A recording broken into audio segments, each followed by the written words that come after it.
Се намалува бројот на сточари во Беровско двориште. Ако во минатото овде без чување стока било незамисливо да се живее, сега стока чуваат само неколку луѓе во селото. Неколку овци се чува, ама не е това веќе некога што се чуваш. Сега е тен малку, това е 25 на 100 неке има, повеќе нема. Никој не му се оди по стока, младите.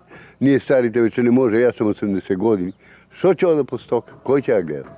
Ако сточарството овде изумира, производството на компир се уште е еден од основните начини на обезбедување екзистенција, но сепак, иако жителите на двориште се едни од најголемите производители на компир, тие не го кријат незадоволството од слабата цена, која моментално изнесува 8 до 10 денари за продаден килограм компир. Тука најмногу со компир се занимаваат во нашето село. Со него се мачат, ама тешко со компирот веќе. Не се продава компирот. Еве лани оваа година 10 денари, 8 денари со компирот тешко.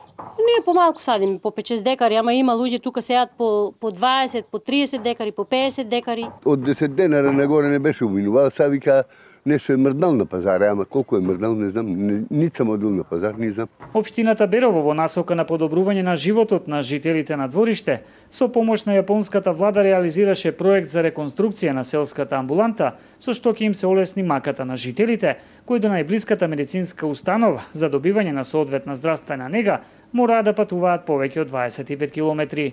Сметам дека ќе донесеме еден бенефит на граѓаните да не одат 25 километри во, не дај Боже, тешки здравствени случаеви. Тоа е добра работа.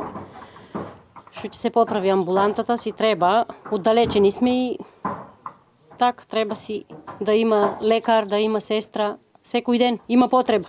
Инаку радува и фактот што во двориште се уште има дечиња кои што ја исполнуваат училишната зграда. Овде живеат околу 800 жители, од кои поголем дел потпаѓа сепак на повозрасната популација.